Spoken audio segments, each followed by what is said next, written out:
Well, there's no statute of limitations on felonies, so there's only so far I can go about stories from back in the day. Right. But Let's start with I need to talk myself out of starting with Welcome back to the podcast formerly known as the Vienna Vibe. I think we're pending with the Jim and Drew show for now. We're working on a name, so we're gonna get there. So this is the podcast that we've been working on. We had sort of a soft launch over the last month or so, talking about the campaign, the race for Vienna City Council and that sort of thing. But that went well. That's not really going to be our focus going forward. That wasn't necessarily the intention as we were starting this. It just kind of happened to be what was going on, so it's what we were talking about. And we still are going to discuss some of the workings of Vienna, the comings and goings, what's happening there as it comes up and seems appropriate. But for now, we're kind of making our soft pivot to what we're going to be talking about going forward, which is really just the broader Mid-Ohio Valley as a whole, what's happening here, a little bit of current events, a little bit of events and news that are going on, and a little bit of just historical trivia, which is kind of what we're going to get into a little bit today. Jim, obviously you have a lot of roots and history here in Wood County, and there's been a lot of interesting things that have happened in this area. We've got a lot of these different properties with historical significance that have really storied backgrounds and really, interesting stories of how they came to be, what they meant when they were created and what they've gone through to get to where they are today. And we're going to do a few episodes kind of diving into specific landmarks around the area. But today we're just going to, chat a little about the history of the area, kind of some of our memories of some of the businesses and places that have come and gone, kind of what our backgrounds are in the area, and just see if we have some fun stories, anecdotes to share about that. Yeah, I think starting out, I've always, I guess, my motivation in trying to keep my family here has always been based in our roots in Wood County. Mm-hmm. And of course, Wood County was originally Wood County, Virginia, and at the time that my family on both sides came to West Virginia, it was actually Virginia, and Wood County was Harrison County at that time. That was in the late 1700s, early 1800s. I don't have a chronology or timeline of all this history. I'm not a history buff by any means. I've got the broad strokes, so that's what we're talking about. But, it's whereas both sides of my family were here, right? Mm-hmm. Somehow, as we fast forward from, say, 1800 to 2024, I lost all the land and title along the way. But I'm still here, and a big part of that is also my kids are still here. So anyway, the origins for me on both sides, on my father's side, is the beginnings of Leechtown, Out 47, and still in Wood County. And then on my mother's side, it is the story of Henry Cooper, whose two-story log cabin. I guess that's his notable accomplishment. He built the first two-story log cabin in Wood County. All right. Quite an accomplishment at the time. So that's where we started. And I think one thing I'm curious about is, were they Democrats? Solid question. Yeah, I don't know. To this day, I am a Democrat in Wood County, which makes me, again, a vanishing breed. Yeah, and a bit of an outlier. Yeah, but that be that as it may, my ideology is probably much more independent, more conservative. But again, it's just a part of my roots, and so it's just never changed. So right. Maybe inertia is the reason for that. Yeah, I think that cabin is still standing in City Park, isn't it? Yeah, in fact, I can't remember if it's the Harvest Moon Festival or what it was, but just recently it is open. Because it's not only, of course, the testament to his early log cabin that was bought by the city of Parkersburg in the early 1900s, relocated from Mineral Wells to the city park, and then eventually deeded to, if you're going to fact check me, this stuff gets pretty loose, but at some point deeded to the Daughters of the American Revolution, and they operate it to this day as a museum. And if you go in, it's chock full of some pretty interesting stuff, from artifacts, archaeological finds from when actually the Native Americans, Indians, the Sioux tribe primarily, was in settled in this valley, and through the incursion of the white settlers, and up to probably through that time period, through the probably early 1800s. So it's a pretty cool little visit to go to. I don't know how much people. I think people were interested in history. I don't know how much they get out and go and look, but Right.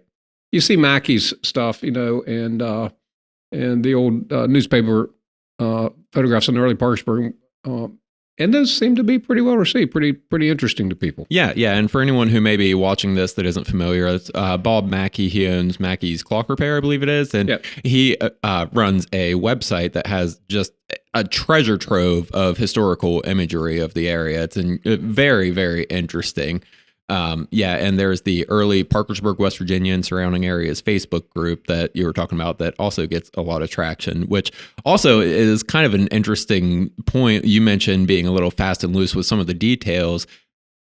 This area, the history of it doesn't seem incredibly well documented. Like you were talking about Leechtown, and for an area that has a fair bit of historical significance, like even just across the river, Marietta was the first settlement in Ohio, I believe it was, one of the first settlements in the area. But just finding a definitive history of a lot of the families that established these areas and a lot of the early events seems a little rough, which comes with the territory, I suppose. But yeah, it just is interesting for an area that has as much going on as we do, how difficult it can be to discern some of the specific facts. Like you talked about Leechtown. What was that? Last year, we started looking for a little bit of the family history and trying to find some kind of lineage of the exact events that went down there. And we had to, piece together our best idea of what happened based on a variety of different sources of various reliability, I suppose. And I think that'll be interesting as we talk through some of these things, trying to see what information we can actually unearth on a lot of these places. Aside from Mackey, it doesn't seem like there's a whole lot of people that are making a big effort to preserve a lot of this. Although you have sitting there in front of you, I think we should mention that book you have there. Yeah, so this is actually a recent publication. This was put together in conjunction with the city of Vienna by Christina Allman. It's called Discovering Vienna, and it is a very well done, both pictorial and biographical account of the development of West Virginia. We've got a lot of original articles and so on. A lot of these are in the repository at the Vienna Library. And Christina did a great job. In fact, I think she received some international recognition for her work on this book. And so I've actually bought an autographed copy from her. But this was published just within the last couple of years. Let me see if we have a copyright date. It's an extremely well done book, like very, very impressive just in terms of the professionalism, if I could speak, of the layouts, the artwork and everything and the writing. And it's pretty comprehensive. It kind of seems to, I've just skimmed through it. You just let me borrow it last night, basically. And I kind of skimmed through it. It seems to focus on the two main families that sort of were integral in establishing this area, going through their backgrounds, what led them here, and then kind of what became of them. Yeah, Briscoe and Spencer. And it was copyrighted in 2023, so it is a pretty recent publication. A lot of work went into getting this information together. And I think that, when we talk about the sparsity of information about this area, I think you can scrub it together some. There are some various publications. For example, Marietta was known as, the Northwest Territory, the first part of it. And you've got the Campus Martius Museum in Marietta. Mm-hmm. We've got the Blennerhausett Museum downtown. Of course, I mentioned the Henry Cooper Log Cabin, which is a museum as well. And I think that putting this stuff together with Mackey and some of the other fellows that are involved, particularly pulling together old photographs from the Parkersburg News and Sentinel, do have a pretty nice repository. I have this picture, Drew. So this I do think I got from Mackey. This is a picture of the J.D. Leach Dairy. And J.D. was my great-great-grandfather, and he operated a dairy farm and delivered milk on his dairy wagon. And I actually see a little bit of family resemblance with him, but you can kind of see just faintly on the wagon, J.D. Leach Dairy. Yeah. So this is one of my, kind of important photograph to me. But anyway, And when you talked about, in fact, Drew, you found a little bit of history online with respect to Henry Cooper, as well as with the respect to founders of Leechtown. There's one paragraph here that's kind of interesting, and I'm just going to read it fast. But this is about the origins of Leechtown. Mm-hmm. All right, here we go. The father of the man for whom Leechtown was named was Captain George Leech. He was born, reared, and married in eastern Virginia. He came to Wood County, then a part of Harrison, in 1805 by way of Wheeling. His son Willis was then 15 years of age. Willis was in the War of 1812. On July 3rd, 1814, he married Mary Barnett. Mary's parentage, a certain Count Paybolt and Countess of Prussia, started for America with their 2 children. The Count and Countess both died and were buried in the ocean. The captain of the sailing vessel, on arriving in Baltimore, bound the boy to General Barnett, a prominent planter in eastern Virginia. The general liked the boy so well that he adopted him as his own and gave him his name, John Barnett. As the boy grew to manhood, he proved to be unusually worthy and industrious. In the year 1793, he had so won the confidence of his adopted father and the heart of the daughter Mary, an only child, that they were married. In Mary's mother's veins flowed Indian blood as pure as that of the Princess Pocahontas. How's that for some lineage? Right. Yeah. And just kind of to go back to a little bit of what you said about the various museums and the documentation of this history, I guess a more accurate way to summarize what I was talking about is that it seems like actually there is a lot of documentation of this history. It just hasn't necessarily made the jump to be readily available for, younger people, current generations that want to go look for it without physically getting out and going to these places and, trawling through the information that's there, which absolutely there's value in doing that. But for people like me, I know how to use a computer. I don't know how to go somewhere. But I think it'll be interesting to, I guess, get that information out to people in a new and interesting way. Well, we talked. So I wonder how many people listen to our podcast. Well, in this area, we're a little bit older, so most probably even know what the Dewey Decimal System is and how to go use it. Right. And the and use the card file, which is the modern day equivalent of the search engine. Yeah. Google it. Well, Dewey Decimal it. Yeah. So maybe we ought to make that a part of our mission is to digitize some of these things I found. I know that like at the Blenner Hazard Hotel, I have seen. Public books on the history of Wood County, on the history of Parkersburg. Of course, now we've got the history of Vienna. And so these things are out here, and it's interesting to trace that through. Trying to instill that too in my kids, and in the worthwhile effort of understanding their heritage, how they came to be here, and then as we get into it, maybe even some of the question, because this has been a part of my focus, is why are they still here? What Right. is there here for them, which is, I guess, challenging in modern times. West Virginia is known for not all the best things in these days, and why that is and what it is we can do to kind of improve the quality of life and make it an interesting and great place for them to raise their families, which there are a lot of great things about West Virginia. Yeah, it definitely has its perks. But yeah, and it's interesting. So we work out of the Bickle Mansion, the Whig Bickle Estate over on South Side, and it's just a beautiful property that has been in the area. When was that built? So the cornerstone's 1928. 1928, yeah. And so we have a lot of bits and pieces, little trivia, knickknacks, and just historical artifacts and old photographs and everything from the history of that place. That'll be interesting to talk about. We'll do a full episode on that at some point. And another reason I wanted to mention that is it's interesting to see, of course, your mission statement has always been in a lot of ways to preserve and reuse things that have existed for a while and, not just send them to the scrap heap and just continue to make them useful in some capacity to another generation. And that is a lot of what's happened with the Bickle Estate. So you guys bought that in the early 2000s and completely renovated it. We don't have to go through the full history of it. Like I said, we'll get into that at a later time. Just kind of think it's an interesting thing to mention real quick, and a little bit of a transition to Yeah, what I was going to talk about next. We bought it in 2002, and Rick Dunbar, I went to law school with Rick, and his partner, Dan Fowler, and I bought it in 2002. At that time, it was, not getting into it too much, but at that time, it had really become a white elephant because it was in such a state of disrepair. Wig Bickle died. It transferred to the Brown family. The Brown family raised 9 children there. And then Opal and H.C. Brown lived there until their deaths. And over that period of from like 1965, so 35 years, the exterior windows and a lot of things fell in disrepair. Just as people aged, they lacked the ability to continue to keep up with that maintenance.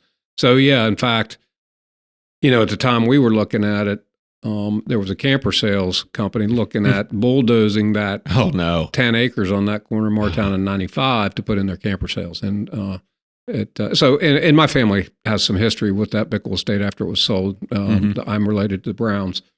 So anyway, so we'll get into that at some point. But yeah, that 2002 and definitely buying it was the cheap part. The renovation, went on for a period of probably 3 years, and it was quite a lot of fun. Honestly, and we did a lot of work there. Oh yeah, it turned out very nice. I mean, yeah, like I said, beautiful property, historical landmark in the area. We get a lot of compliments and comments on it. Yeah, and that kind of, I guess, is a lead into the next thing I wanted to talk about, even beyond the long, long ago history of Vienna and the Mid-Ohio Valley. There's been just a lot of businesses and places in the area that have come and gone that a lot of people have fond memories of. And I think there was something that popped up recently, maybe in that early Parkersburg group, about was it the Bits and Pieces, the former Fishbone property?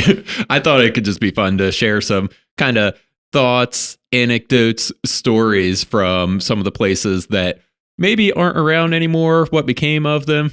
Well, there's no statute of limitations on felonies, so there's only so far I can go about stories from back in the day. Right. But yeah, Bits and Pieces was a disco and in the 70s. Before that, I think it was originally built as Neil Marine, Neale, named after Neil Island.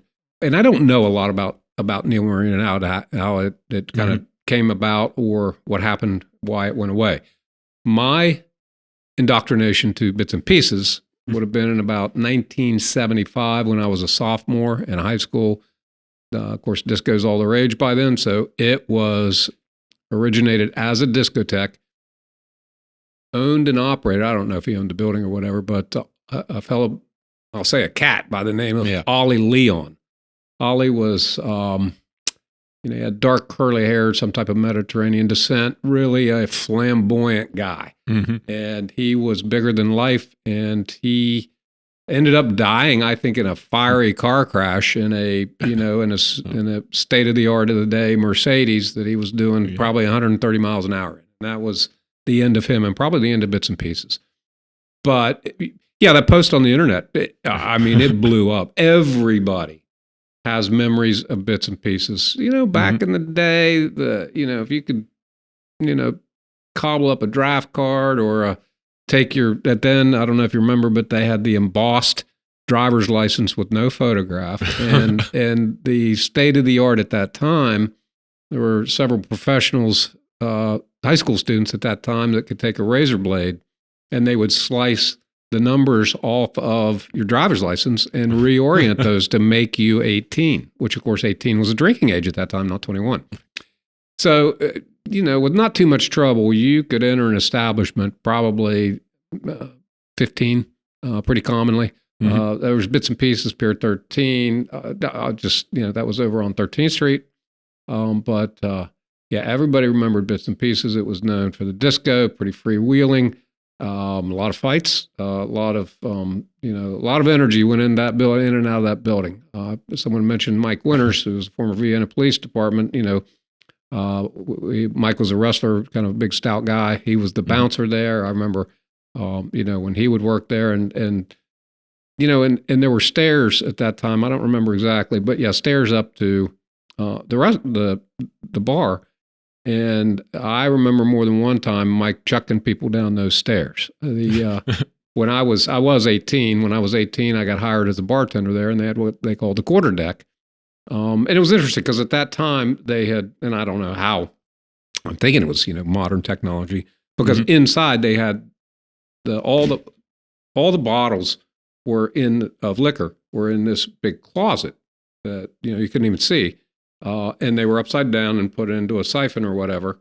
And then out at the bar, you just had a gun that would dispense Right. a measured Yeah. shot. Okay. Yeah. And so you were kind of limited, into what, you could take care of people if you wanted to as a bartender.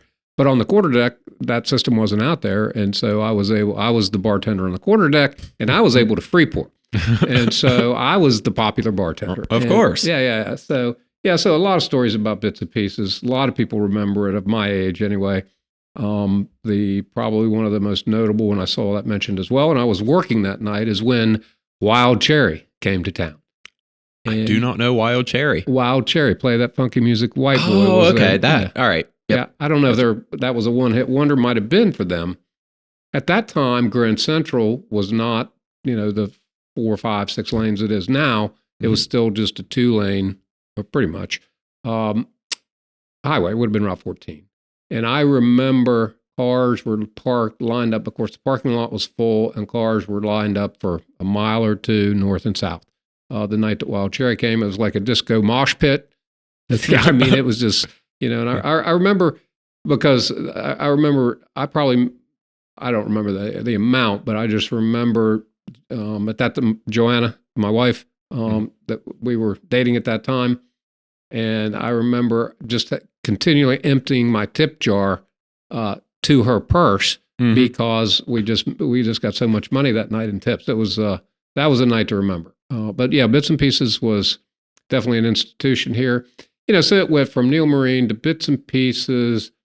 I draw a blank after that. Eventually it became the Colonnade, then Ricky D's, then it was the Fishbone. Then it was torn down because the facility just became unmanageable in terms of age and so on. And so now it's a vacant lot. Yep. Kind of, yeah.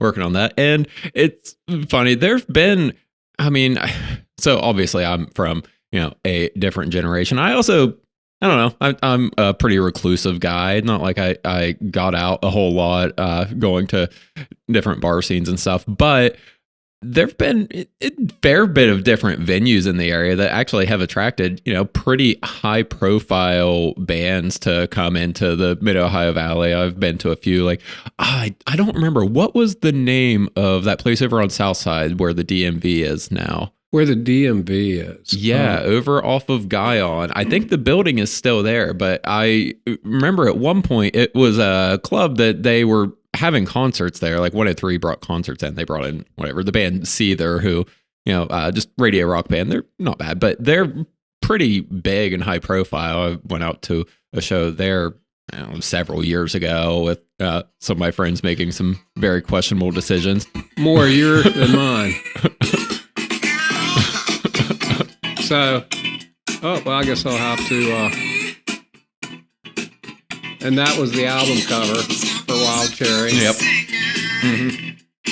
I've seen that, yeah. Yeah, I don't think there's anybody, even in modern times, that doesn't play that funky music, White Boy. No, you're escaping me what you're talking. I remember some places in Southside, and I remember a place called Tux Electric. But that's a disco. That's from my time. So, but I believe that was in that Southgate Shopping Center where Big Lots is over there now or whatever, is where I remember it being, or even in the Park Shopping Plaza. And then there was, I'll tell you what, that's maybe a quiz we put out there. Everybody naming all the bars they can remember from back in the day. There was Trax. There was, a lot of them. And the Jones brothers operated a lot of bars back in the day in Parkersburg, did a good job with that. And Matt Jones, I mentioned Ollie Leon, but Matt probably was involved with Ollie or involved in Bits and Pieces. We'd have to ask him. Matt's still around, but they did were quite successful in operating a lot of different bars and restaurants, I guess, in Parkersburg. Yeah. But I don't remember what you're talking about. I just looked up. It wasn't even a bar, actually. It was the Eagles Club.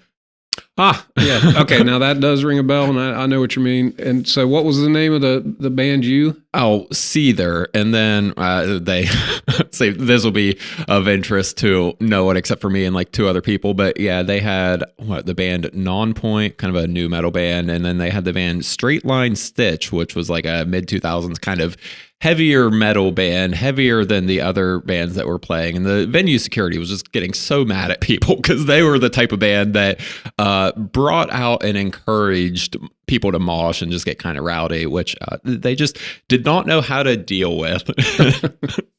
Funny. So yeah, it was an interesting time. And then the Fishbone, even when that was down there, I remember they got some pretty high profile bands there too. I'm a big music fan. I always think it's interesting and cool when this area attracts some bigger acts like that. I always appreciate that. The Adelphia still gets some, decently well-known bands in too, which I always like to see. Be cool to see something in Vienna doing that again as well. It seems like more of that is in Marietta these days, but yeah, I always appreciate that. And other things. So I remember I missed the go-kart track up where the Mid-Ohio Valley Medical Center is. That was 25 years ago, if not more than that. More than that. So, yeah, a long time ago. Yeah, I remember that was so. I was 12 when the mall was being built. It was a different day. I mean, we would just, and for example, in the summertime, you would just get up, get on your bicycle, and go. And the only instruction from at least my mom was be home by dark. And beyond that, we were wherever we wanted to be. I grew up over by the city park in Parkersburg, but I would ride my spider bike, and we would go to the construction side of the mall. I remember because we would ride the dirt piles and so on. Of course, it was an airport before it was designated a spot for the Grand Central Mall. And when they built it, it was a lot more. There was a lot more inspiration that people will remember. The place you're talking about was called Captain Croc's. Okay. Right. Yeah. I had no concept of the name, but I was probably like 5 when it. Yeah. In Captain Croc's, it wasn't just a go-kart track. It had all kinds of amenities and attractions. And they had like an indoor arcade, I think, and things like that. Yeah. And they had big cast, I suppose, fiberglass cast, like all kinds of, like African animals. I remember rhinoceros, elephants, different things like that. Really an effort into what then, was entertainment. Of course, now our kids are so interested in just keeping their face in their phones. It's a little more difficult for that type of venue to succeed. And in fact, it didn't. But, at the same time in the mall, you walked in and they had the giant bird cage at the end of JCPenney's and the duck ponds. And, it was just, you see pictures and it's kind of wild how varied it was, how much I guess of an actual space they had in there with all these just different kind of creative big set pieces. Whereas now I'll say it's actually very impressive how alive our mall still is compared to some of the other places I've been. Like shopping malls just aren't a thing like they used to be. They just don't have the draw that they used to be. Brick and mortars in general, I mean, are just not how a lot of people seem to shop these days. It's just, get everything from Amazon, but ours has actually held up remarkably well. It stays busy. I don't know that it still has the same draw to teenagers that it did even when I was a teenager. Like it was still the big thing to just have your parents go drop you at the mall and stay there for hours or whatever. But yeah, it's impressive how, fresh it still manages to be. And there are some places in there. So like, for kids, like my son just turned 13, and for his birthday party, we basically just grabbed a few of his friends and took them to the mall. And they have a place in there now. I think it's called like Greater Gaming, but it's basically just an evolution of the arcade formula, except now they just have like your home gaming consoles. You just go drop them in there, pay $12 for an hour, and they can just sit and play with their friends on whatever games they want in there and still get that kind of communal experience while still doing the same thing, shoving their face in an electronic, which I mean, I'm not one to cast stones about that, but yeah. But yeah, I like how well our mall has held up. My family vacations at Myrtle Beach, which is, the second capital of West Virginia, but they have a mall there we go to that has a really cool retro games store and like classic arcade, like classic 80s, 90s arcade games and everything in there. And they have a Bass Pro Shop, and that's essentially it. Aside from that, there's just scattered like skeleton stores, a couple tiny little odds and ends shops, but it's really just like a ghost city. And that's kind of the experience that I see going to shopping malls at most places that are not in Vienna. So it's kind of funny how that's held the test of time here. Yeah, it's interesting. First of all, I lived the bird cage and the duck ponds and everything that was at the mall all the years that still was in existence. And in fact, I was in the mall the other day and I commented to you. I literally intentionally walked the entire mall to see about occupancy. And the only empty storefront was the former Gap, but now it's got it was called Shipwreck. And I think it's going to be almost more of this consignment type space for different things. They had a describe. In fact, I took a picture of what it described, but of different like memorabilia and articles of interest. I think historic and different things. But anyway, and then also in the food court. And I think that gaming spot you're talking about is right there in the food court on the corner. Yeah, where Yankee Candle was and whatever else before that. I think, I think that, the skateboard. Spot in there for a little bit, but Adam Deems, I think, had that. But anyway, for example, when they tore down the Sears store, you mentioned me upcycling things. I went in and was able to salvage some stuff like that we used at the warehouse, like some overhead doors from from the service center for the autos. And the city of Vienna participated in creating a TIF, a tax incentive zone, for the mall to incentivize the 4 new box stores that we have there, Home Goods and the pet store, and then the 4 that are there. And that's been a good addition. And this kind of goes back, Drew, to what we talk about the area, what it used to be, what it is today, and what kind of effort it takes to create an environment for our younger families like yours, to want to stay here and raise their children. And although it might be a little bit off topic here, the city of Vienna is in the midst of discussing the development of Spencer's Landing, which includes a conversation about an amphitheater. And I'll rat Tony out here a little bit. Tony Morrison, I've known Tony since he was a child. His dad and I coached kids sports. I coached more Chad, his younger brother, than Tony. But when we were talking about this, I was insulted a little bit, Tony. He's like, well, why would we build an amphitheater just to bring in, 80s cover bands for you old people?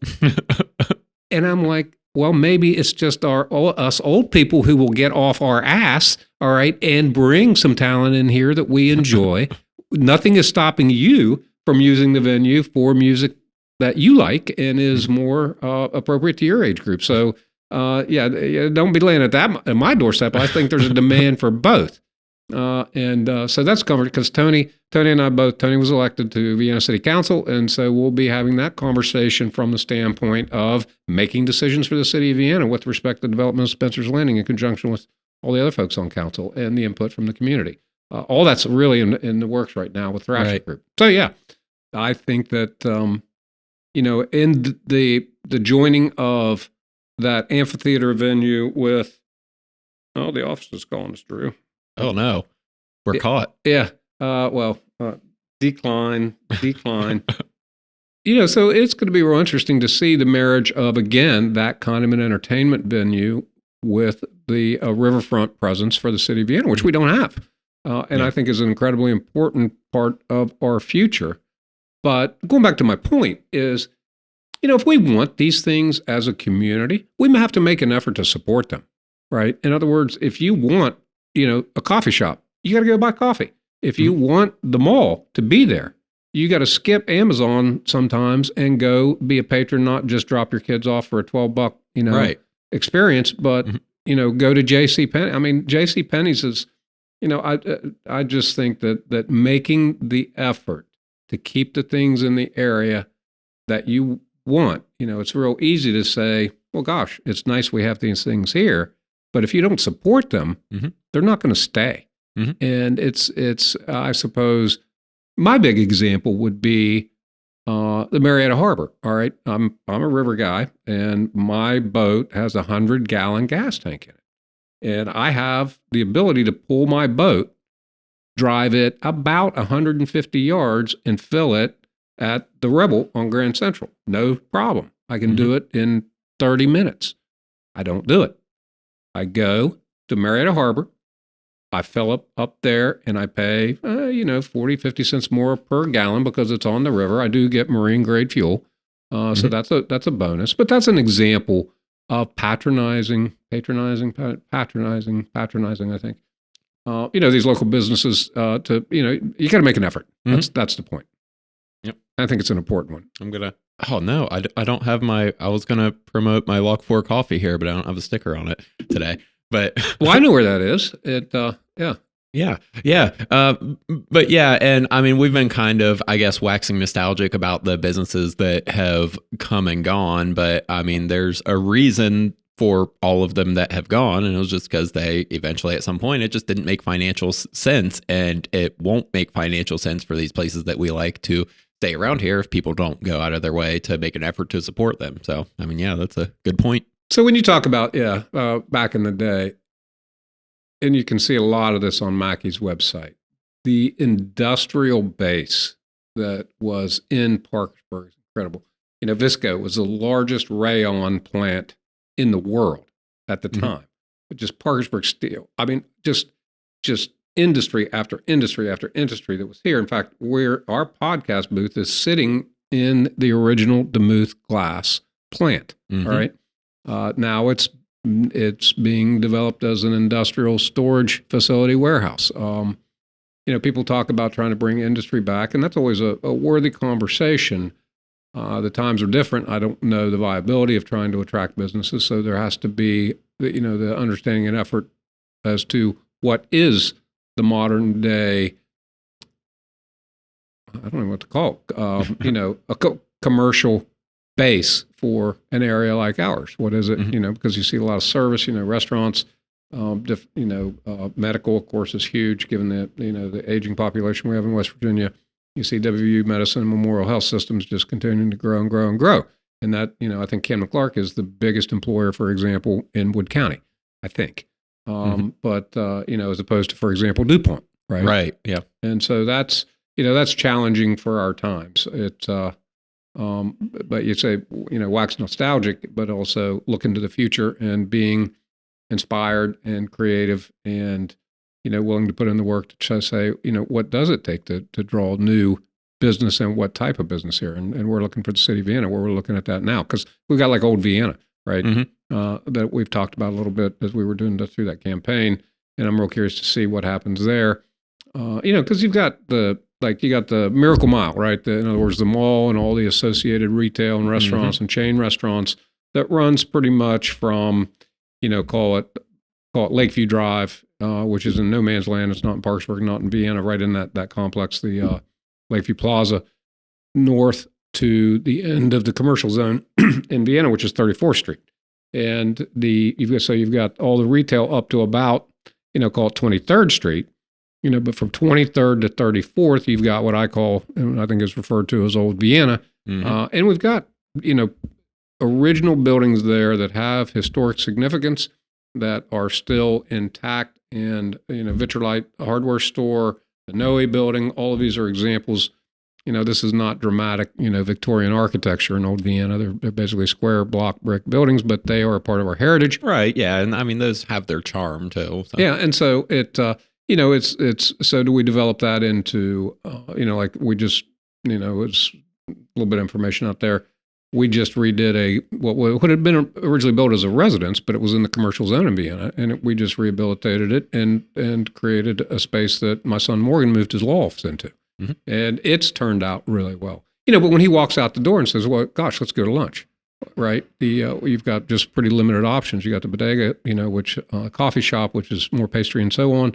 You've got Elke's, but they close at 2, and they're not open on Mondays. Hot Diggity, so there's some choices. But for example, we don't have any kind of I guess favorites around.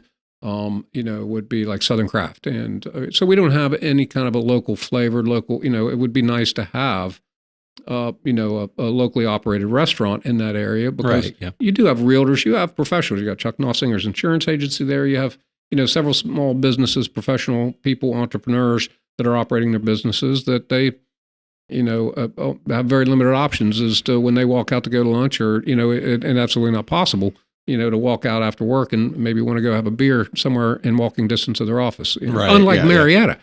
Because that's, think about that. That's where yeah. Morgan's office was, and that's what he really liked, is that he had, the galley and not Town Hill, the town bar. Anyway, right, a lot of different, Marietta Brewery, just a lot of different. I mean, Marietta is a good example of still an alive downtown.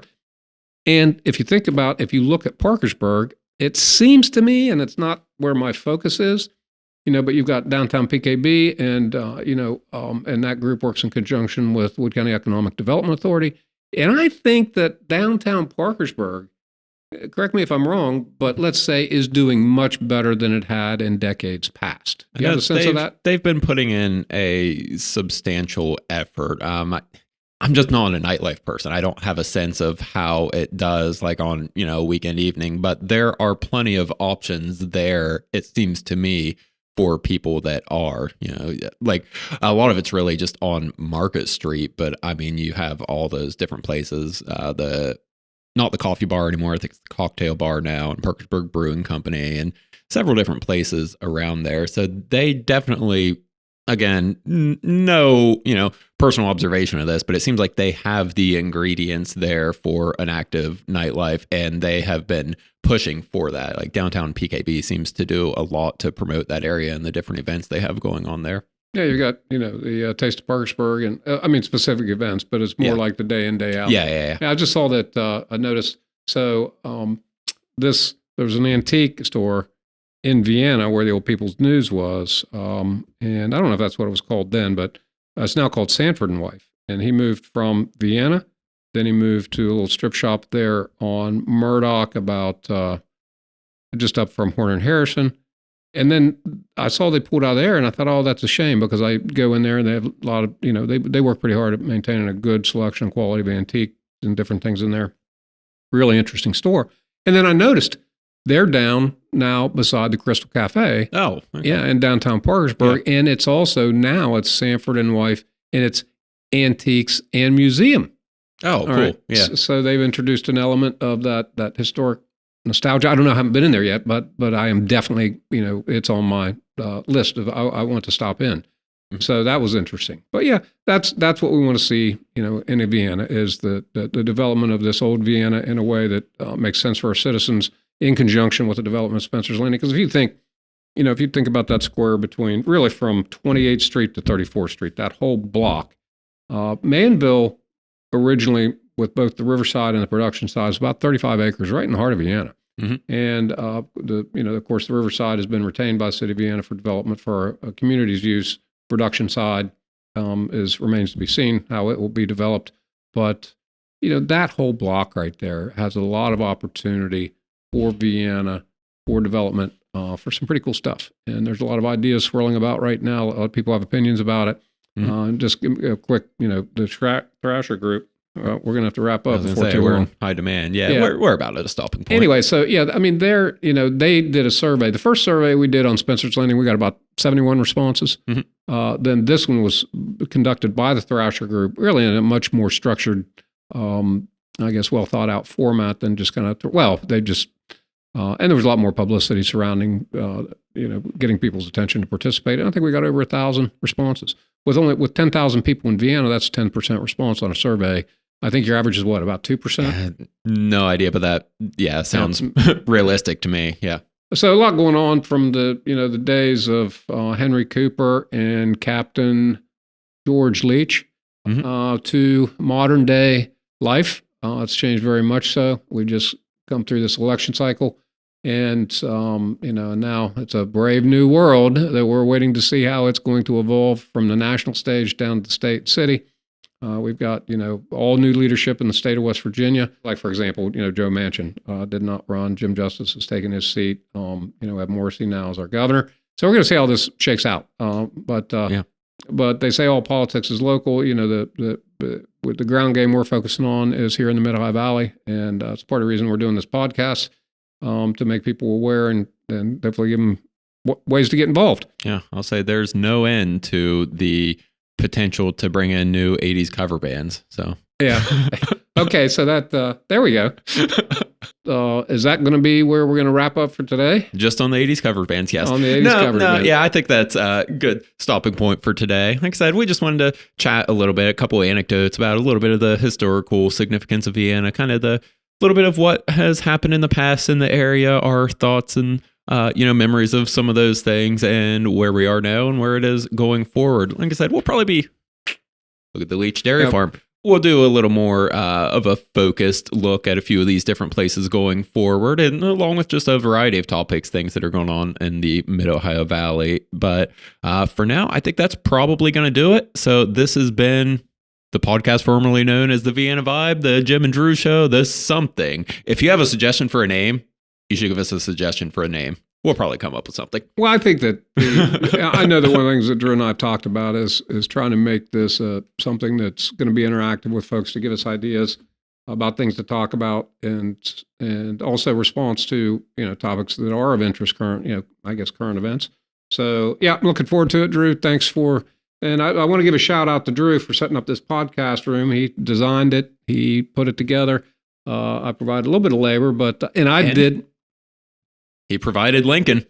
Yeah, I was Hobby Lobby, shop local, right? I was in looking, I can't even remember what it was, but when I saw Abe with the headset, he's got a game control in his hands. I kind of blacked it out because I really want him to look more like a broadcast.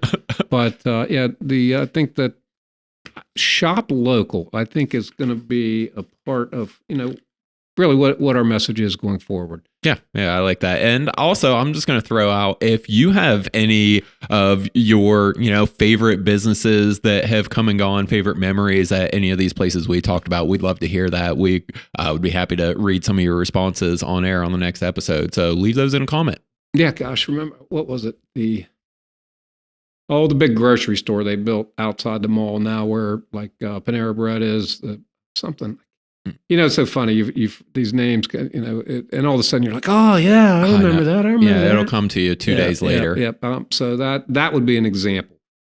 What was here, what was there? Do you remember? Grinder's Bakery. I mean, over by the high school. They just tore down McKinley School, which is where I went to elementary school. It's such a cool building. All that historic architecture. We've lost so many historic treasures. Mm-hmm. The Parkersburg, the city building, the old jail.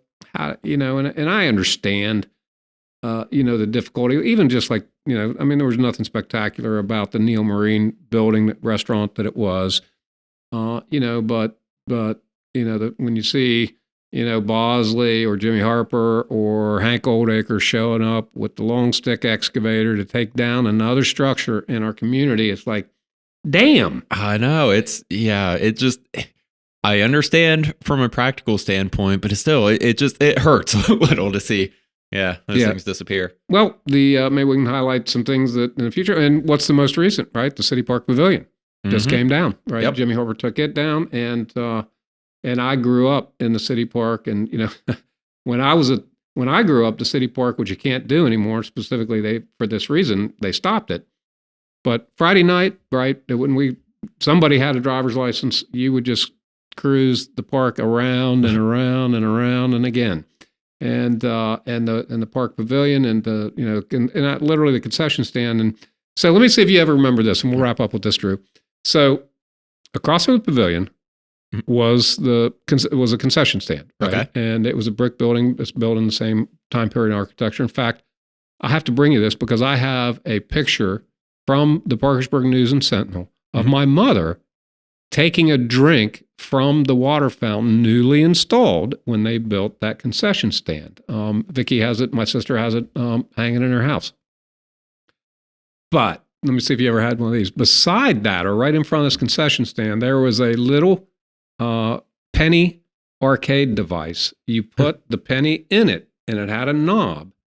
And the higher you turn the knob, the more voltage that machine delivered into your hand, so you could see just how much you could take. Right.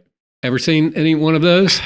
I don't think so. I feel like maybe floating around at some of these places back when I was younger, but no. Yeah, not saying it's ringing a bell. Very different time. The people would sue you for that now.